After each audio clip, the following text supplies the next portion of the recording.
August 1945. The morning mist still clings to the earth when the sound of hooves breaks the silence of the valley.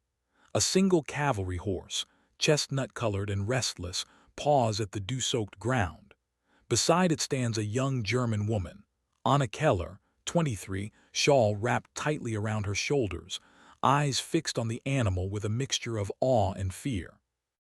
And a few paces away, adjusting the saddle with practiced hands, is Corporal James Whitaker of the U.S. Army. Around them, the landscape of war's aftermath lies quiet. A half-repaired barn, fences built by POW labor, fields still scarred by months of neglect.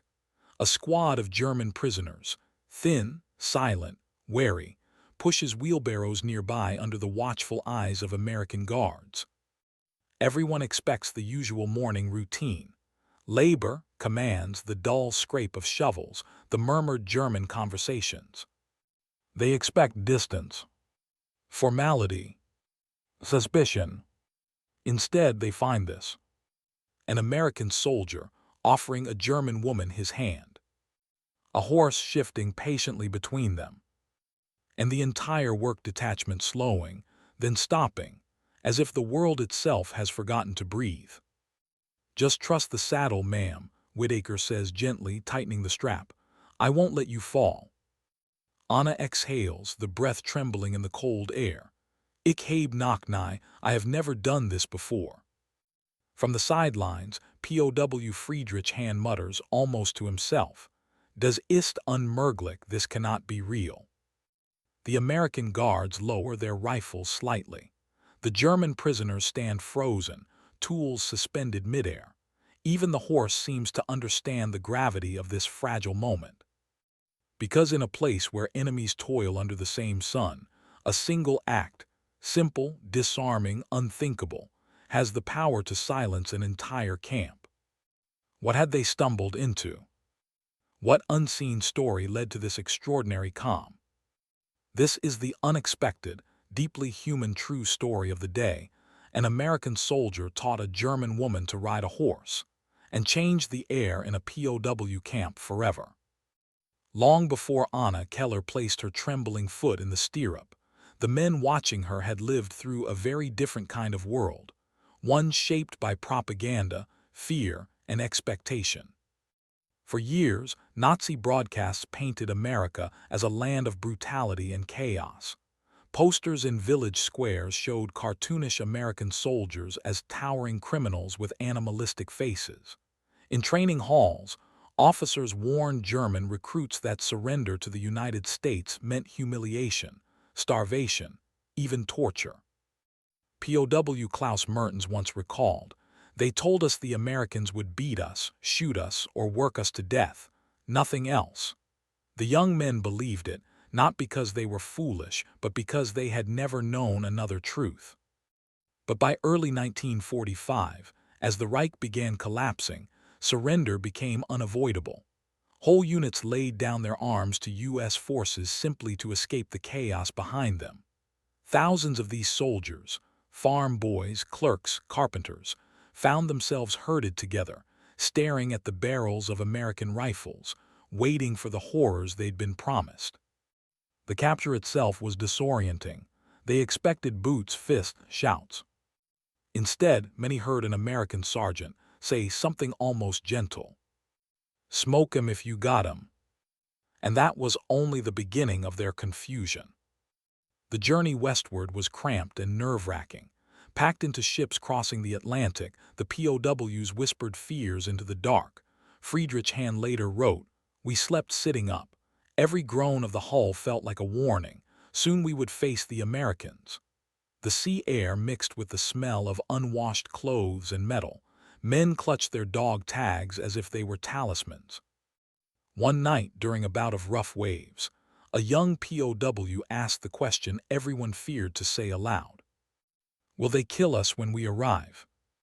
No one answered. But the reality awaiting them was not built on revenge. It was bureaucratic, structured, even strangely humane. The United States, expecting millions of POWs, had prepared vast networks of camps across the country.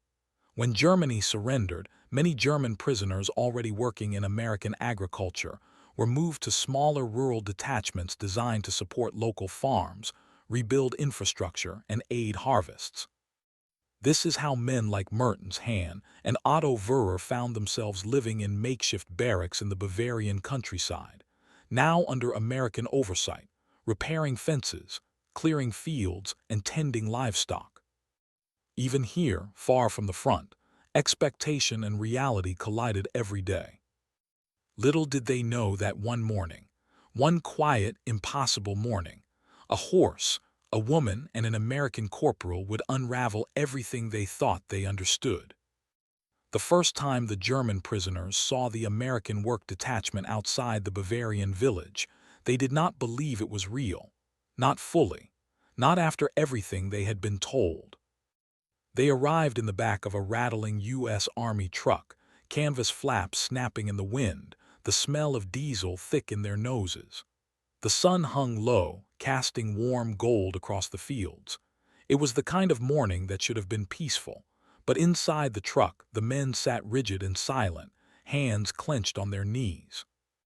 Klaus Mertens kept his eyes fixed on the dirt road unrolling beneath the tailgate.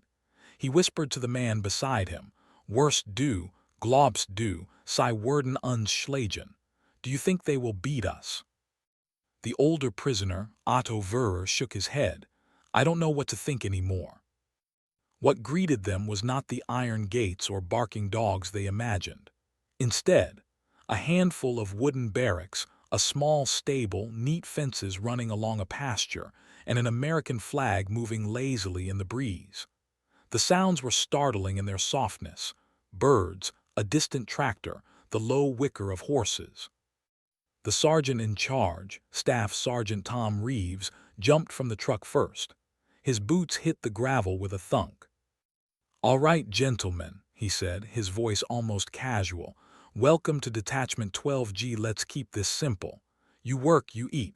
You don't cause trouble, you won't have trouble."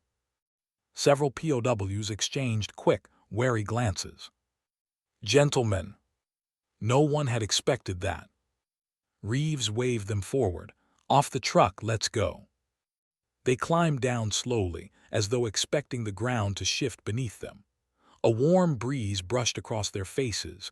Grass, manure, wood smoke from a nearby farmhouse. Everything smelled alive, far from the metallic stench of the front lines. Then came the first shock. A young woman pushed open the stable door and stepped outside, carrying a metal bucket. Her skirt caught the breeze.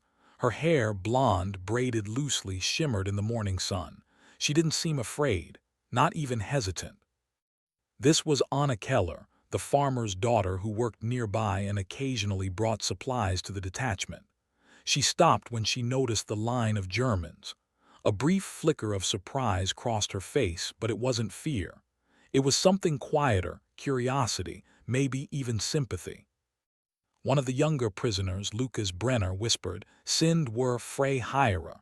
Are we free here?" Friedrich Hahn shook his head. "Not free, just not what we expected." As Anna poured water for a horse, Reeves stepped forward.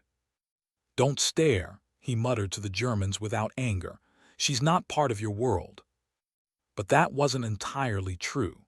In this strange, suspended moment after surrender, everyone's worlds were overlapping in ways no one anticipated. Inside the main barn, the POWs were given their tools for the day. The Americans didn't shout orders. No dogs, no blows, only practical instructions. "You three fence repair. 2 of you stable mucking. Others help with the feed run." The routine felt almost normal. Klaus lifted a wooden beam with another prisoner, surprised by the steadiness of his own hands. There was no trembling, no guards breathing down his neck. Nearby, Corporal James Whitaker, the quiet, soft-spoken horse handler, brushed down a mare. He moved with calm, deliberate patience. The Germans watched him work, almost in disbelief, as if this simple act contradicted everything they'd been taught. Americans waste food, Nazi lecturers had warned them. Americans treat animals as tools. but Whitaker's voice was gentle as he murmured, "Easy, girl, you're all right." The mare flicked her tail and nuzzled his arm. For the POWs, it was like seeing sunlight for the first time after years in a cellar. When Anna finished her chores, she lingered near the stable doorway, curious about the newcomers. Her gaze drifted across the German prisoners, thin, sunburned, their uniforms patched and faded. Her eyes finally settled on Klaus. He looked away instantly. She didn't know their stories, and they didn't know hers. But in this fractured world trying to stitch itself together, a simple, unspoken recognition passed between them, two young people who'd grown up hearing lies about each other. She turned to Whitaker. "Sie sind sehr jung, they are very young." Whitaker adjusted a saddle and answered with a half-smile, "Most soldiers are." Then, lowering his voice, "You don't have to worry, they won't bother you." Anna nodded, though she didn't seem afraid, only thoughtful.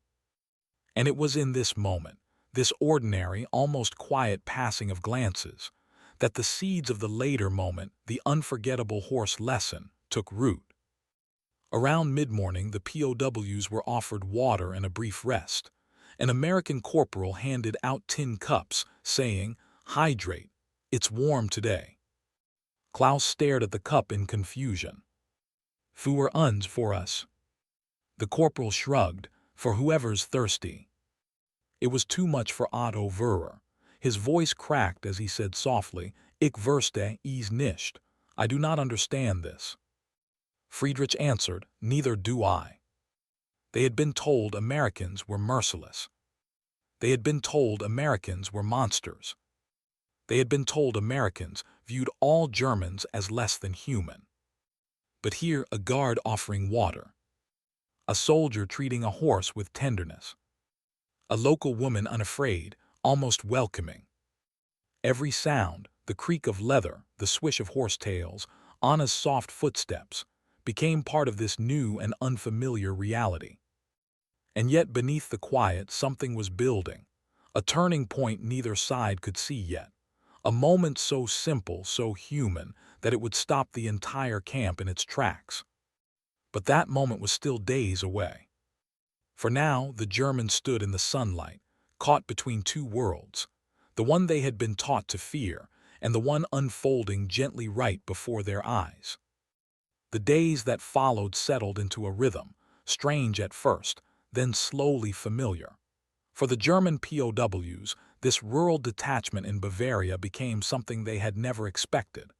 A place where survival did not feel like a daily negotiation, where routine replaced fear, and where the smallest human gesture could feel revolutionary. Their official processing took place inside a long, drafty barrack that still smelled of fresh lumber. Paperwork, medical checks, delousing, everything executed with the efficiency of an army that had processed millions before them. A medic with wire-rimmed glasses examined Otto Verrer's arm, stitched crudely during the last days of the war. "Hold still," the medic said. "I can fix this properly." Verrer winced. "Warm, why?" The medic didn't look up. "Because it needs fixing." Later Verrer would admit to Klaus, "Ich dachte would mit schlagen. I thought he would hit me." Klaus could only shake his head. "Everything they told us, wrong." Their barracks surprised them even more. Wooden cots lined the walls, thin mattresses but clean, 2 blankets each. A stove stood in the corner, already warm. Outside the window, the pasture stretched like a painting, green, generous, unconcerned with war. Lucas Brenner pressed a hand to the mattress and whispered, "Whitaker als zu Hause, softer than at home." Evenings were quiet. No shouting guards, no dogs, just the crackle of the stove and the soft murmur of men trying to make sense of their new world. But nothing dismantled their expectations like the first meal. The mess hall served beef stew, rich, steaming, thick with potatoes and carrots, alongside slices of soft white bread. The smell alone made the prisoners pause. Klaus stared at his bowl. "Das ist zu viel, it is too much." A guard overheard and chuckled, "Eat, there's plenty." The stew warmed them in ways they couldn't articulate, through hunger, through confusion, through the ache of realizing they were being fed better than many civilians in bombed-out German cities. The guards kept their distance, but not unkindly. Whitaker, in particular, spoke to the POWs only when necessary, yet always with respect. When a prisoner struggled with an axe, Whitaker stepped in. "Grip closer to the head," he said, demonstrating. "Saves your wrist." The prisoner nodded, stunned. Hat mir geholfen," he whispered later. "He helped me." Day by day, the Germans felt something unsettling, something that nauseated them with its unfamiliarity. Safety. Real safety. A place where no one struck them. Where meals arrived on time. Where work was tiring, not torturous. Where a young German woman could walk through the yard with a bucket, and no one reacted with rage or suspicion. It was a fragile calm, but a real one. And within that calm, the stage was quietly being set for the moment that would leave the entire camp in stunned silence. By late August, the work detachment had fallen into a pattern that felt almost pastoral. The Germans rose with the sun, the fields still wet with dew, the hills purple in the early light. They reported to the yard, received their tasks, and then dispersed across the farmland like a group of tired but willing laborers rather than defeated enemies. Most days, the POWs were sent to repair fences that zigzagged across the rolling pasture. Others cleaned the stable or harvested hay under the slow drag of the summer heat. But the most envied role, surprisingly, was assisting Corporal Whitaker with the horses. Klaus Mertens and Otto Wehrer were assigned to Whitaker one morning, handed brushes and pitchforks. The stable was warm, earthy, filled with the sweet smell of hay and the soft shuffle of hooves. Whitaker worked in silence at first, then finally said, "Horses don't care about politics. They just care how you treat 'em." It was a strange kind of lesson, simple, disarming, almost philosophical. Friedrich Hahn later whispered, redet mit uns wie mit Menschen. He speaks to us like we are people." Once or twice a week, they were brought to the nearby farm owned by Mr. Keller, Anna's father. He supervised the work with a quiet, stern politeness. Not warmth, but not hostility either. Anna often appeared with a tray of drinks, her voice soft, her English accented. "You must drink, it is hot today." Her offer stunned the POWs each time. Lucas accepted a glass of cold buttermilk once, stammering, "Dank, thank you." Anna smiled, "It is only a drink." But it wasn't only a drink. Not to them. It was the first time since surrender that a civilian, especially a German civilian, had treated them not as shameful remnants of a lost war, but simply as men who were tired and thirsty. The POWs learned small things that contradicted propaganda in ways textbooks never could. American bread was softer. American tobacco milder. American discipline quieter but firmer. American humor odd, irreverent, echoed through the yard when guards teased each other over baseball scores. One afternoon, Otto pointed to a comic strip pinned inside the guard shack. A grinning cartoon cowboy chased a chicken with a lasso. "Amerikaner sind verrückt," he muttered. "Americans are crazy." Klaus replied, "Maybe in a good way." The turning point in their daily interactions came when Friedrich accidentally cut his hand on a barbed wire staple. He tried to hide it, expecting reprimand. Instead, Whitaker grabbed a cloth, wrapped the wound, and said, "Next time tell me, blood spooks the horses." No punishment, no shouting. The POWs returned to the barracks that night quieter than usual, grappling with the contradiction. Enemies showing kindness that felt impossible. And always on the edges of their vision was Anna, carrying feed, brushing a horse, speaking gently with Whitaker. The prisoners noticed the way she watched him work, the way Whitaker, normally stoic, softened around her.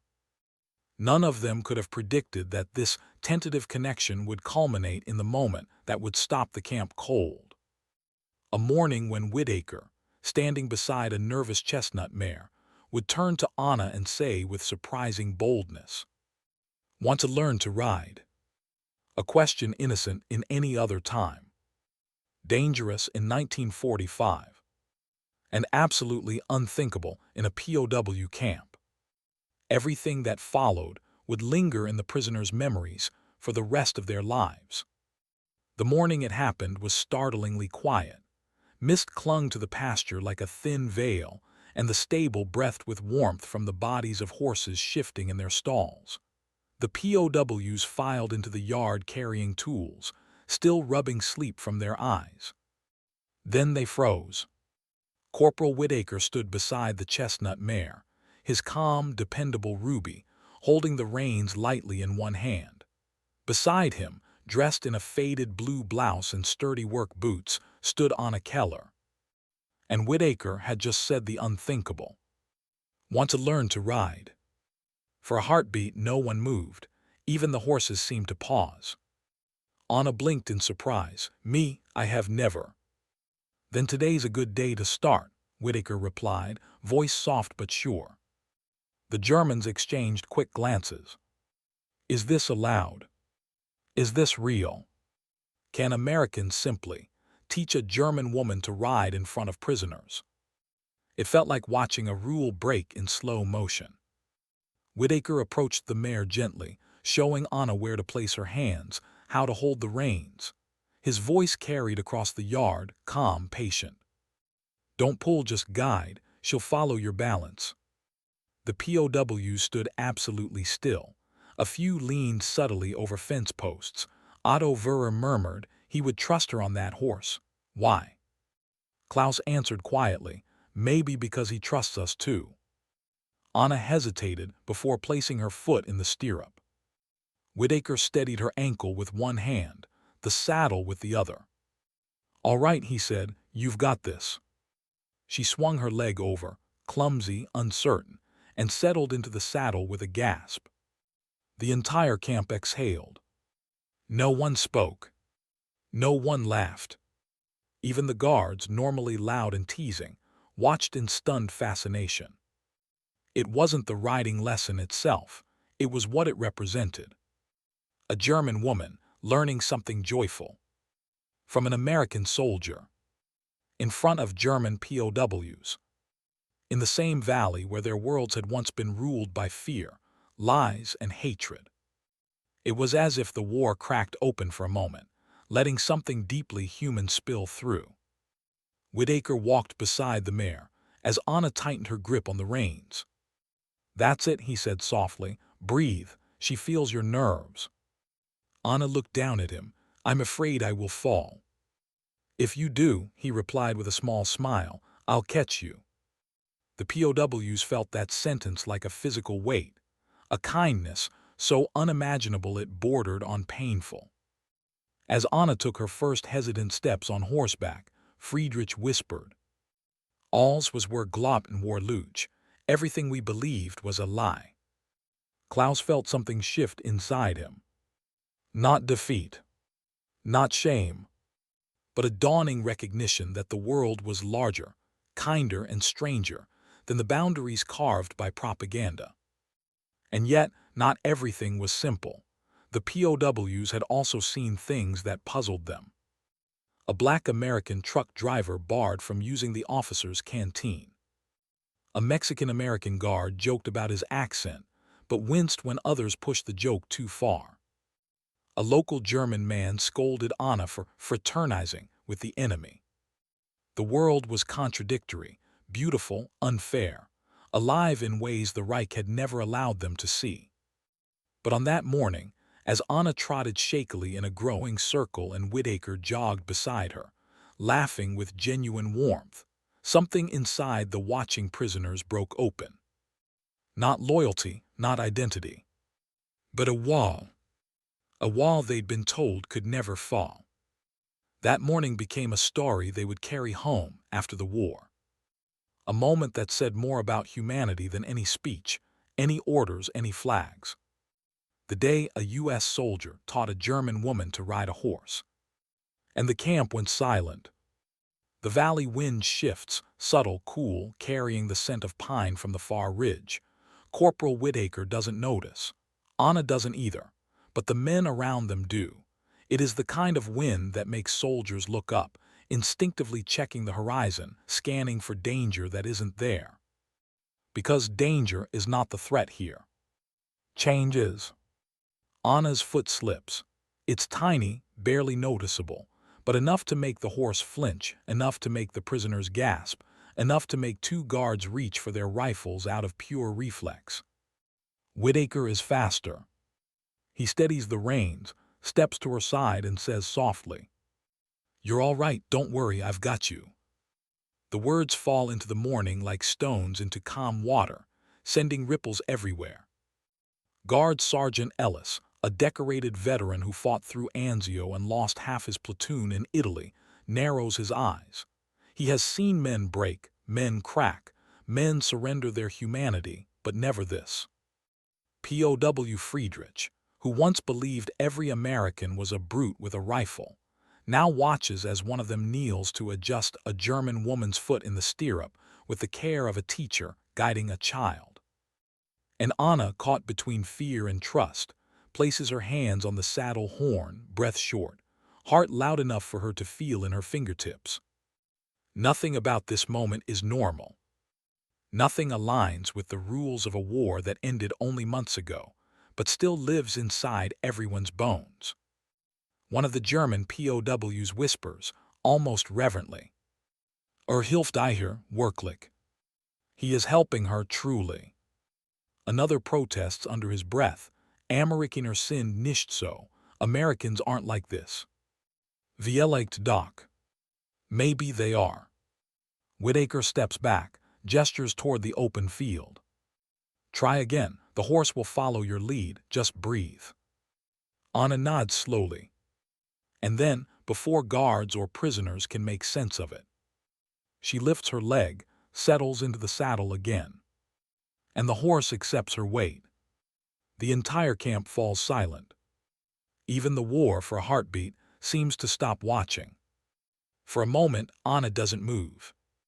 Her hands grip the saddle horn, knuckles white, breath trembling. She is balanced, but barely. One wrong shift, one wrong sound, and she might tumble off. Whitaker sees it instantly. He steps closer, not touching her, not rushing her, just placing himself where she can see him if she needs reassurance. "You're doing fine, Anna. The horse trusts you now." At those words, something subtle changes. Not in the horse. Not even in Anna. But in the men watching. Guard Sergeant Ellis, usually stone-faced, lowers one hand from his weapon. His posture softens, not relaxed, but no longer braced for catastrophe. Across the field, Friedrich, the sharp-tongued POW who once boasted he'd never respect an American, stands with his wheelbarrow forgotten at his feet. His eyes follow the scene with a strange, almost childlike focus, like someone watching a world he didn't know was possible. Then it happens. Anna gently nudges the horse forward. Its hooves move in slow, rhythmic steps.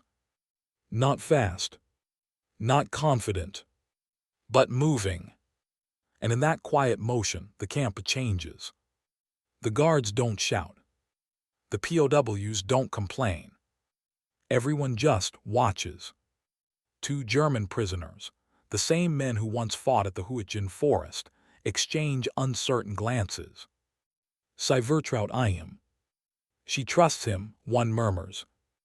"Vielleicht ist der Krieg wirklich vorbei." Maybe the war truly is over, the other whispers back. The words hang in the air like fragile hope. Whitaker walks alongside the horse, one hand near the reins but not holding them. He lets Anna guide the pace. She sits tall, not gracefully, not expertly, but bravely. "Good, that's it. Just let the horse feel your confidence."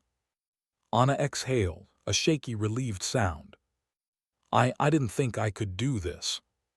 Whitaker smiles, not the smile of a soldier, not the smile of a man teaching a riding lesson, but the smile of someone witnessing a small miracle after too much darkness. You're doing more than writing, Anna. You're showing everyone here something they needed to see.